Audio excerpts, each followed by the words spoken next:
जी अस्सलाम वालेकुम जी। आज हम आपके लिए डेमो लेके आए हैं point of sale, enterprise point of sale का, जो कि LMA टेक्नोलॉजीज़ की प्रोडक्ट है। आइए शुरू करते हैं। ये आइकन है जिसके ऊपर हम डबल क्लिक करते हैं, ये हमारे लॉगिन स्क्रीन है। इसमें आप default user name admin admin दे देते हैं। अभी जो डाटाबेस चल रही है हमारे पास वो AB ट्रेडर्स, और इसका एड्रेस है opposite animal hospital Talagang.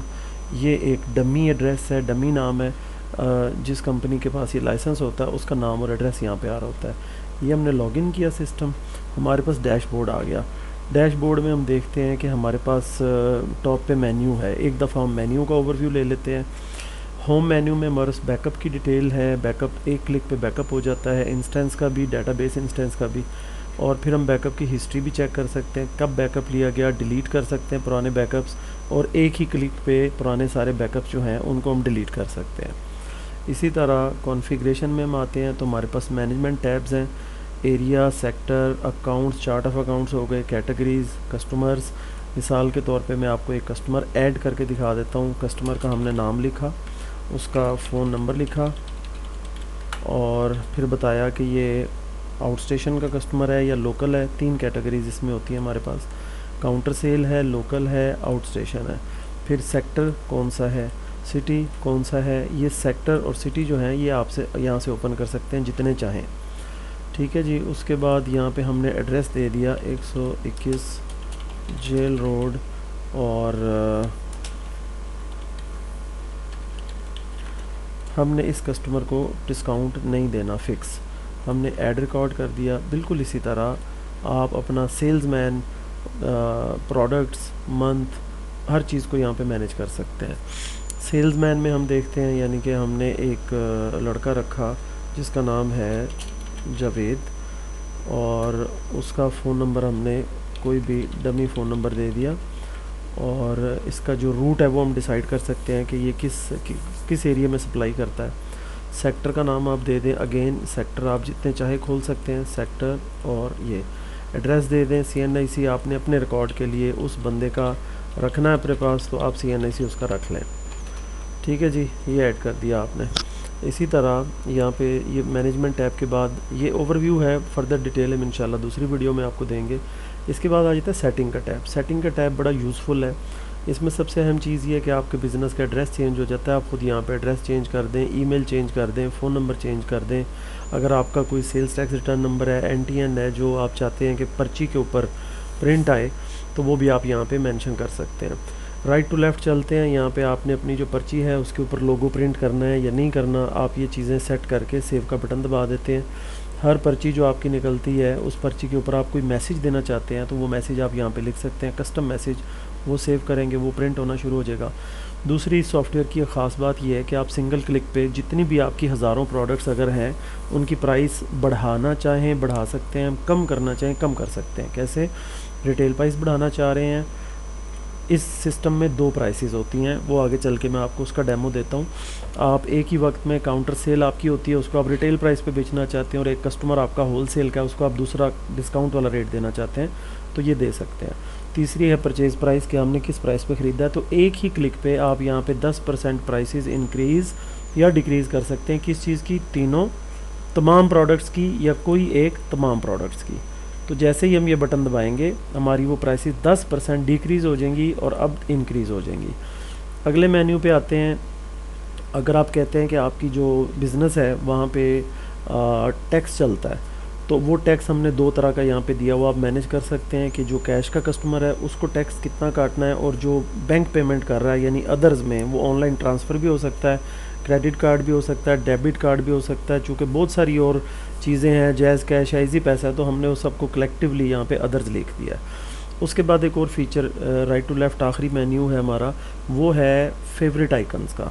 Cell window पे जो चीज़ें आपकी ज़्यादा बिकती हैं वो आप यहाँ पे मेंशन कर सकते हैं कि जनाब हमारी क्या चीज़ ज़्यादा बिकती है। जैसे आपका जो स्टोर है वो ऑटो पार्ट्स का है, या स्पेयर पार्ट मोटरसाइकिल के हैं, या फिर आपका ग्रॉसरी की शॉप है, या फिर आपकी कॉस्मेटिक्स की शॉप है, तो उस हिसाब से जो चीज़ आपकी ज़्यादा बिकती है यहाँ पे जैसे आप सोप लिखें और इसको एक्टिव कर दें और सेव कर दें, तो अब ये शॉर्टकट आपका सेल विंडो पे आएगा। इस विंडो में तीसरी चीज़ है क्लियर लॉग। हर इवेंट जो इस सिस्टम के साथ पेश आता है, सिस्टम में प्रॉब्लम करता है, वो यहाँ पे लॉग होता है हमारी समझ के लिए। जब आप कंप्लेंट करते हैं तो ये आप लॉग को क्लियर कर सकते हैं। और ये आखिरी जो ये एडमिनिस्ट्रेटिव रिलेटेड है, आपसे रिलेटेड नहीं है, ये स्टॉक सिंक जो है ये है कि आपकी total purchases minus total sales करके आपकी हर प्रोडक्ट वाइज बैलेंस को सिंक कर देता है। इसका भी आपको मैं एक दिखा देता हूँ। ये प्रोडक्ट चला, ये प्रोसेस चला, 100% कंप्लीट हो गया। और अगर इसमें कोई प्रॉब्लम आई तो उसने यहाँ पे बता दिया, कितना वक्त लगा है वो बता दिया, कुल प्रोडक्ट्स कितनी सिंक की हैं वो बता दिया। तो ये 1000 ऑफ प्रोडक्ट्स भी हों तो चंद सेकंड में उनको प्रोसेस करेगा। अगला मेन्यू है हमारे पास परचेज़ का। परचेज़ एंट्री बहुत सिंपल रखी गई है। आपके पास किसी कंपनी का माल आया, आपने वो कंपनी खोली, उसकी प्रोडक्ट लिस्ट होके आ गई, उस प्रोडक्ट को आपने सेलेक्ट किया, सिस्टम ने कहा स्टॉक में इस टाइम हमारे पास 9 पड़े हुए हैं, यहाँ पे हमें बताएगा अवेलेबल स्टॉक। आगे हमने परचेज स्टॉक कर दिया मिसाल के तौर पे 100, और परचेज़ प्राइस हमने उसकी रखी 120 रुपये। सिस्टम ने कहा 12,000 रुपये की आपने परचेज़ की है। अच्छा जी, ये कोई एरर आया, ये कह रहा है कीमत फ़रोख्त कीमत ख़रीद से भी कम है। तो हम कहते हैं जी सॉरी, ये मैंने यहाँ पे ज़ीरो रहने दिया था। परचेज़ प्राइस 120 है और सेल हमने करना है 170 रुपये का। तो अब ये सिस्टम इसको ऐड कर देगा। अगर इस तरह की गलती आपने की तो सिस्टम ने आपको बताया है। दूसरी प्रोडक्ट हमने जनाब ख़रीदी, ये स्टॉक पड़ा हुआ है। अच्छा जी, ये स्टॉक पड़ा हुआ है 109 और ये स्टॉक पड़ा हुआ है 9। यहाँ पे हमने परचेज़ पैक किए 100, कीमत है 100 रुपये और बेचनी है 130 रुपये की, हमने ये भी ऐड कर दिया। ये है परचेज़, बड़ा सिंपल है। और परचेज़ लिस्ट जो है वो आप देख सकते हैं, आपने कौन कौन सी परचेज़ की हैं उनको फ़िल्टर कर सकते हैं कि कौन सी प्रोडक्ट किस तारीख को की है, कैटेगरी वाइज, उसकी फॉर्मेशन वाइज, प्रोडक्ट के नाम के हिसाब से और कंपनी के हिसाब से। और ये ऑल परचेज़। इसी तरह अब हम आते हैं सबसे important sale module, sale entry में। सेल एंट्री में आप देखें, आपने जो कस्टमर डिफ़ाइन किए हुए हैं उनकी लिस्ट यहाँ पे आ रही है, काउंटर सेल है या कस्टमर है। आपने जो सेल्समैन डिफ़ाइन किए हुए हैं उनकी लिस्ट यहाँ पे आ रही है, काउंटर सेल है या आपके सेलमैन की सेल बुक हो रही है। आपने आज की तारीख में किया है, बाय डिफ़ॉल्ट आज की तारीख आ रही है। पिछली डेट्स पे भी आप रिकॉर्ड कर सकते हैं और ये आप राइट्स दे सकते हैं यूज़र को कि वो पिछली डेट्स पे कर सकता है या नहीं। अभी चूँकि लॉगिन एडमिन का हुआ है तो एडमिन कर सकता है। आगे आप देखें, हमने यहाँ पे एक शॉर्टकट डिफ़ाइन किया था क्विक सर्च के लिए। तो जब आप इसको दबाएंगे तो अगर आपके मेन्यू में कोई प्रोडक्ट सोप से रिलेटेड हैं तो वो आ जाएंगी। फिर नीचे आते हैं, यहाँ पे ये शो अवेलेबल स्टॉक ओनली, अगर ये टिक किया हुआ आपने तो आपको सिर्फ वो प्रोडक्ट नज़र आएंगी जो कि अवेलेबल स्टॉक है, जिनका बैलेंस 0 से ऊपर है। तो अब हम आते हैं यहाँ पे, जब आप ये करते हैं तो यहाँ पे ये लिखा आ रहा है प्रेस F1 और टू टाइप और क्लिक। अब अगर आपके पास दुकान में बारकोड स्कैनर है तो यहाँ पे F1 दबा के आपने बारकोड स्कैनर से वो चीज़ स्कैन करनी है और वो चीज़ आपकी यहाँ पे आ जाएगी। मिसाल के तौर पे ये बारकोड हमने लिखा तो ये इस प्रोडक्ट का बारकोड है, वो शॉर्ट होके आ गई। अगर हमने यहाँ पे प्रोडक्ट का नाम लिखना शुरू किया तो प्रोडक्ट का वो लिखा हुआ आना शुरू हो गया नाम। और अगर हम यहाँ पे सिंपल कोई नंबर लिखना शुरू करते हैं तो प्रोडक्ट आईडी से भी हम सर्च कर सकते हैं, बारकोड से भी सर्च कर सकते हैं, नाम से भी सर्च कर सकते हैं। मोस्ट इम्पॉर्टेंटली इसमें 2 तरह की आप सेल कर सकते हैं। होलसेल का रेट ये लिखा हुआ है 950 रुपये और एक लिखा हुआ है हमारा रिटेल सेल। ये सारा डमी डाटा है, जब आप एक्चुअल डाटा पे काम करेंगे तो आपके एक्चुअल डाटा यहाँ पे आएगा, एक्चुअल रेट आएंगे। अब हम ये डिसाइड करते हैं कि जो कस्टमर हमारा है, ये जो आमिर साहब हैं, इनको रिटेल पे सेल करनी है या होलसेल पे।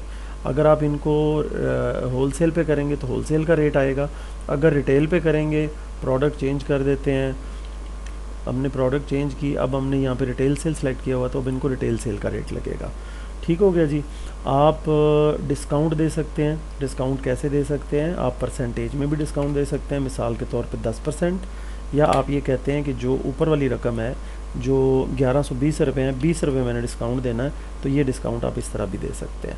जब आप पर्ची को, इस बिल को सेव करेंगे तो पर्ची को डिफ़ाइन कर सकते हैं कि प्रिंट निकलना है या नहीं निकलना। आप यहाँ पे अमाउंट रिसीव करते हैं, बैलेंस सिस्टम आपको बताता है इतना बैलेंस देना है और आप ये पर्ची को सेव कर देते हैं। अब चूँकि मैं आपको डेमो दे रहा हूँ तो मुझे ये पर्ची का प्रिंट PDF में लेना पड़ेगा, तो मैं इसको PDF में सेव कर लेता हूँ और माई डॉक्यूमेंट्स में जाके मैं आपको इसकी शक्ल दिखा देता हूँ। ये हमारे पास आ गया जी आपका प्रिंट, इसमें सारी डिटेल आ गई, लॉगिन किसने किया हुआ था, कैश पेमेंट हुई है या किसी और शक्ल में हुई है, रसीद का नंबर क्या है, डेट और टाइम क्या है, क्या क्या चीज़ें ली थी, किस रेट पे ली थी, डिस्काउंट दिया उसके बाद ये हो गया। और उन्होंने पेमेंट कितनी दी थी, 1500, बकाया कितना दिया है, 400 रुपये। जो आपने नोट लिखा हुआ था वो यहाँ पे आ गया है। जो आप नोट नीचे लिखते हैं जनरल हर बंदे के लिए, वो पर्ची पे कि कोई भी चीज़ जो है वो असल रसीद के ऊपर वापस हो सकती है, वो ये सर आपके पास आ गया। तो ये आपकी रसीद हो गई, लोगो और कंपनी का नाम और एड्रेस और फ़ोन नंबर आपका अपना आता है।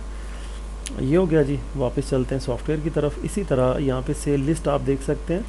और पेमेंट्स में हम अगर आते हैं, पेमेंट इन आउट, ये है बेसिकली शॉप एक्टिविटीज़ के लिए एक हमने फैसिलिटी दी है यहाँ पे। चार्ट ऑफ अकाउंट में आप जो चार्ट ऑफ अकाउंट डिफ़ाइन करते हैं, जैसे आपने लड़कों की तनख्वाह देनी है, वेजेस देने हैं, या आपने सप्लाईज़ ख़रीदी हैं, या आपने दुकान का किराया दिया है, या आपने कोई भी बिल्डिंग का रेंट, कैपिटल है, कैश है, कॉमन स्टॉक ख़रीदा है, कोई बैंक से ट्रांजैक्शन की है, वो सारे हेड यहाँ पे डिफ़ाइन किए हुए हैं। और आपके इस के ऊपर डिफ़ाइन करके आपकी जो पार्टी है, किस पार्टी को पेमेंट कर रहे हैं, पेमेंट का मोड कैश है या बैंक से कर रहे हैं, और यहाँ पे आप वो ख़र्चा जो है आपका अपना रिकॉर्ड कर देते हैं, और डेट और टाइम के हिसाब से वो सॉर्ट होके आपका ख़र्चा आ जाता है। ठीक है जी।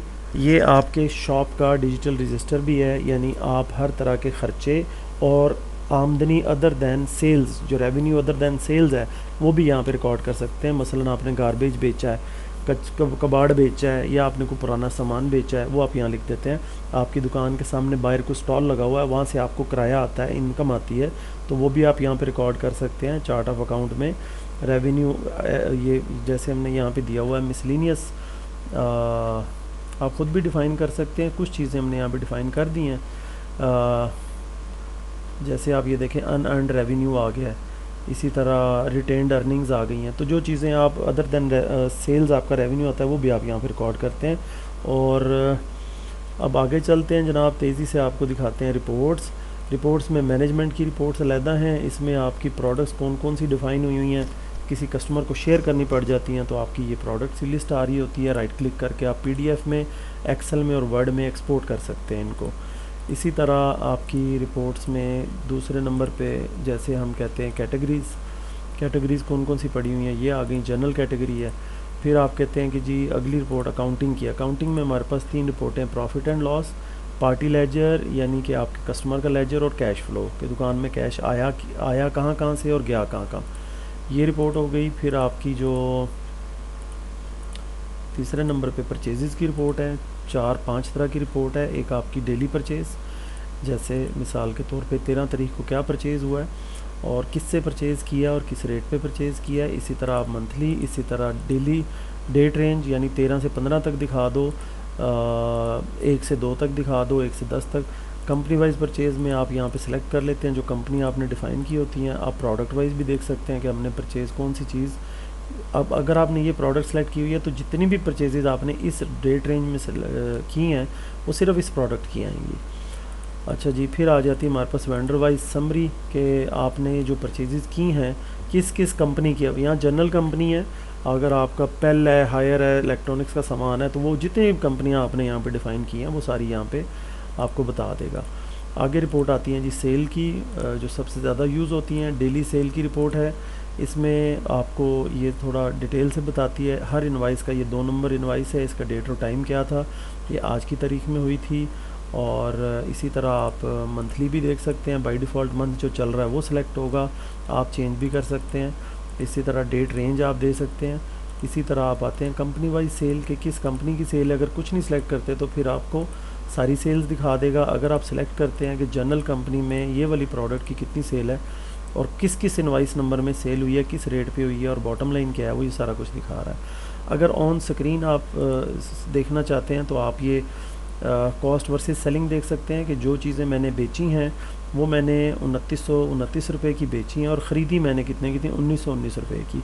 परचेज़ के टाइम पे आप जो प्राइस डालते हैं उसका एनालिसिस करके आपको बता रहा है कि आपने इस दौरान जो सेल किया उस पर आपको 1080 रुपये बचे हैं।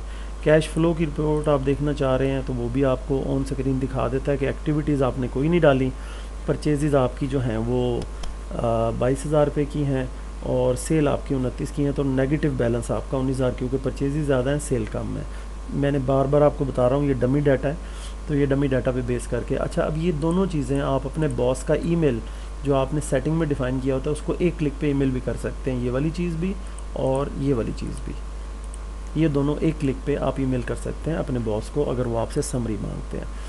फिर आगे आते हैं जी, हम हमारे पास स्टॉक की रिपोर्ट्स हैं। इसमें एक रिपोर्ट है। ये रिपोर्ट हमें क्या बताती है कि हमारे पास कौन सा स्टॉक अब कितना पड़ा हुआ है। ठीक है जी, 108 पीस हैं हमारे पास इसमें स्टॉक में, और किस रेट पे पड़े हुए हैं और उनकी सेल प्राइस क्या है, और पिछले 30 दिन में हमने कितने बेचे हैं, ये आपकी एग्जैक्ट सेल आ रही होती है, ताकि आप अगला ऑर्डर जो प्लेस करना चाहें वो आप कितने यूनिट्स का प्लेस करें, ये आपको बताता है।